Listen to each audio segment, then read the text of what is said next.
Estamos. We're here in Arizona. This is a state that has traditionally voted for the Republican Party, but it is the Latino vote that could turn this traditionally red state to blue. I'm here at the headquarters of Lucha. This is an organization that has helped mobilize thousands of Latino voters in this state, and we're told that Latinos, Hispanics in general, are mobilizing and will be voting in record numbers. We're going to talk now to Alejandra Gomez. Hello, Alejandra. Hola. How are you?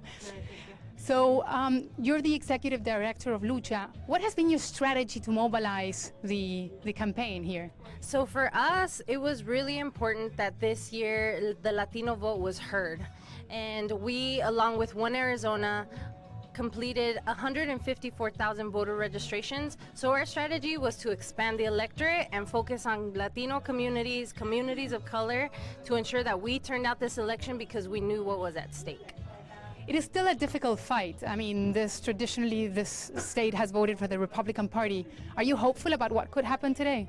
We're hopeful. I mean, up until last week, we were leading here, and now Arizona, for the first time ever, because of the Latinos getting out to vote, one, it is considered now a battleground state, but also we had record turnouts of Latino voters. So we made history in Arizona, making sure that Latinos actually went 2% points higher than in 2012. There's lots of issues at stake. I mean, let's not forget that this state has passed back in 2010 the harshest immigration laws here, and that has had mobilized thousands of people here also because of famous Sheriff Arpaio. Sheriff Arpaio imposed, as I said before, some of the toughest immigration laws in this state. Is that another reason why people are mobilizing in this election? Absolutely. This work started in 2010 because of the way that our communities were targeted, profiled, detained, and deported. Those young people saw what was happening to their families, to their loved ones, to their friends, and said, we're going to register voters and we're going to turn this state around. And we have done so. That's great. Thank you very much. So people here have been working all day. I mean, even though it's election time, the campaigning here continues. Come, let's take a look at what they're doing. People are heading out to vote, but there's still lots of problems associated with this election. Let's not forget that historically the Latino population here were a little bit out of the system. Their turnout was very low, so it took a lot of convincing for them to start participating in this election. And I'm told that even today there's lots of questions going out there. These people here, they're telling people what they need to do when they head to the polls. They're told what documents they need to take with them. They're telling them their rights. So let's ask them a little, hello. Hi. Hi. So what type of questions are you getting here today from the voters out there? All kinds of questions. The most frequent one has been, where's my polling place? I don't know where to go today. So, I mean, are there people still that they don't know which documents they should take or where they have to go? That's the second most frequent question is, I'm not sure what I need to bring with me. Is a voter registration card all I need? And, our answer to that is, actually, you need a photo ID that has your name and current address. And then from there, it can get even more complicated. What if I moved recently? What if my ID doesn't have my current address, has my old address? So we help them, field all those questions that come up. A big issue in this election could be voter intimidation. I mean, let's not forget that those who are taking care of the polling stations here are people that respond to a sheriff that in the past has had a very conflictive relationship with the Latino population here. So, I mean, have you received any type of fears, questions about, where people are afraid about heading to the polls today? I haven't specifically myself, but actually I wanted to introduce you to a volunteer of ours, Jessica. One of the reasons why she volunteers with us is about this question of voter intimidation. Hi, Jessica. Hi. How are you? Do you I'm think well. people are intimidated today? Absolutely. So I actually attended a women's forum where there was a panel about voter suppression. So that's what sparked me to come and donate my time and make sure that people are well educated as to where they can vote and what their rights are. Because even though people, they have their citizenship and they may head to the polls, they head to the ballots, they have relatives who could be undocumented or things like that. So that scares them also? Is that a question that you receive? Yeah, it's a question that we receive, but we let them know, again, just educating them on their rights and then even just resources that they can send their families to in order to make sure that they can take the proper steps as well. Okay, thank you very much. So we're here live at this place that has mobilized thousands of Latino voters, and I'm seeing that we're taking comments too. Hello, how are you? Great. Yourself? Fine. How are you doing today? I'm excited. It's an exciting time right now in history for our community, especially here in Arizona. We've been organizing for the last 6 years, and I mean, to look at ourselves and see that we have this political power that we've built over the last 6 years is just amazing, an amazing feat. We're receiving comments from people because we're live now on Facebook, and a person tells me, I will not vote based on what the Latino community is doing. Each individual American citizen needs to decide. Yeah. What would you tell him? Yeah, I would say definitely, right? Everybody needs to make a decision in this election, and I will tell you what Arizona and Latinos in Arizona have seen for the last 6 years: oppression, anti-immigrant rhetoric, and Latino families are tired, and this is what we're going to be doing in this election, turning out to vote because our votes matter. And it's definitely, we've seen it ever since SB 1070 came out in 2010. Yeah. So what do you think about, I mean, if Donald Trump wins this election, I mean, he's threatened to deport millions of undocumented migrants. He's threatened to withdraw DACA. I mean, DACA could you explain what DACA is to the general public, and what could happen if DACA is removed? Definitely. So every year there's over 65,000 new Latino youth who come and graduate from high school who do not have proper documentation. I myself am a DACA beneficiary. I have deferred action, gained it in 2013, but this was given to me because I earned this. I have never done anything wrong with the law, but it allows me now to be able to work. I now have my social security number, but for the millions of youth across the nation, this is an opportunity that we didn't have before. But I would say, right, that our families are going to be turning out to vote because we know what's at stake in this election, and Donald Trump cannot step in our communities, and that's why we're going to be able to vote in this on this November 8th, being today. A lot of people here in Arizona, I mean, and let's not forget that this state traditionally has voted for the Republican Party. They're worried about the increases of their health insurance, about unemployment, but they're also worried about border security. They say that border security, I mean, Donald Trump has said basically that border security is an issue, that he has even called Mexicans rapists and murderers. Yeah. What would you say to that? There's many other issues that our Latino community cares about. In this election right now, here in Arizona, we have Prop 206 that will bring economic justice to our families for close to 1 million Arizona workers who have minimum wage, who live with minimum wage at 805. But Prop 206 will be an opportunity for us to elevate and increase wages to $12 an hour by 2012. We care about education. We care about economic growth.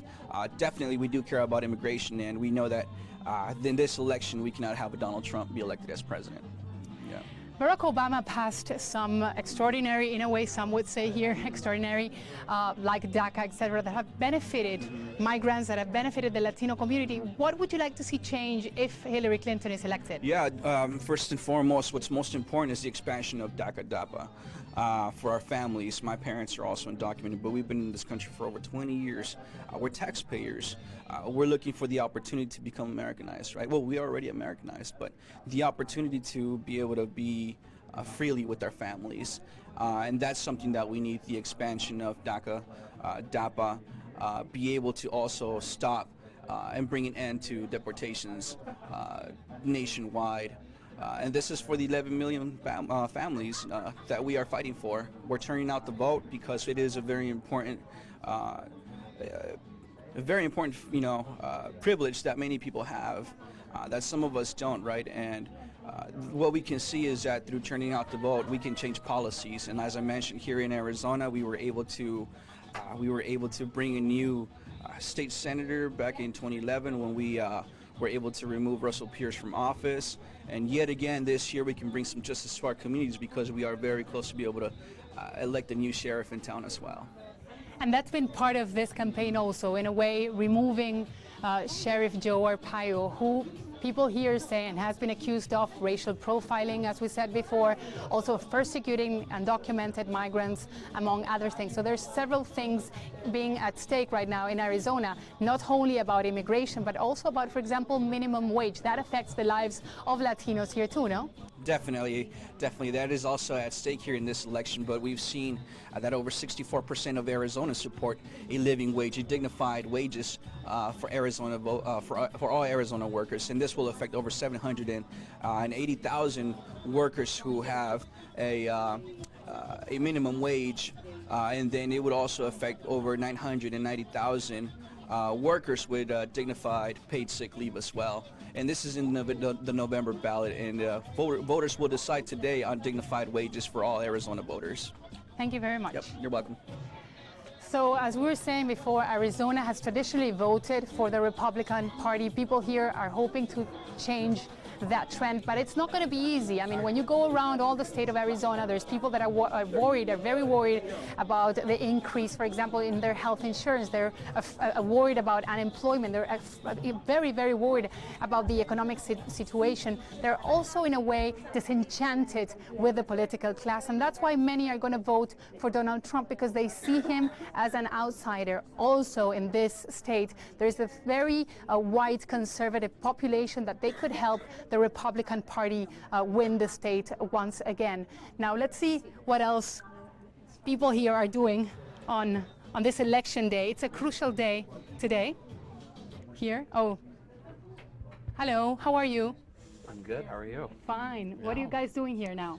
Right now, we're using the Hustle program to to basically ask people where they need to, have they voted, what's their plan to vote, what's their polling place, everything like that. So trying to make sure people have the information they need. What's been the reaction out there? I think it's been really good. I think people are really motivated and energized for this election. I think that people are excited to get out there, and like just from the numbers that we've seen, there's already been, a lot more early voting than this time in 2012. So, I feel like people are really, really engaged with this election.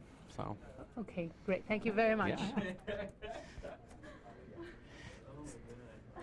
So, again, this is Aldo. Hello, Aldo. How are you? How's everything? Pretty good. A special day here today. Yes. So do you think you're going to be able to turn a traditionally red state and turn it to blue? I'm not sure. Yeah. We're optimistic, but all the work that has been done this year, the 150,000 new registered voters, is a big deal. In 2012, our party won by 86,000 votes, so we've registered way more than that this year. So he should be done for sure, but I think it's going to be close. What do you think are the biggest challenges? I mean, what is the biggest challenge you face in a state like this one? Well, that type of rhetoric. We had Senator Russell Pierce. Joe Arpaio has that kind of. He has that kind of rhetoric as well, and because Arpaio is saying all these things, same with Trump. He's saying those type of things. So it's just very common here. We want to stop both of them, and if we're able to stop them, hopefully we can stop other politicians from adopting their ideas and their actions. Going in a way, bringing down Joe Arpaio is also part of this campaign, not only voting against, in a way, Donald Trump, but also bringing Joe Arpaio down. What's your personal story? You're a citizen, but... I'm a U.S. citizen now, but I came here as an undocumented child when I was 5 years old, and I was finally able to become a citizen when I became 17 years old. And so, because of that, my family, we have undocumented people in my family, cousins, aunts. It's a mixed family, and I'm here for them.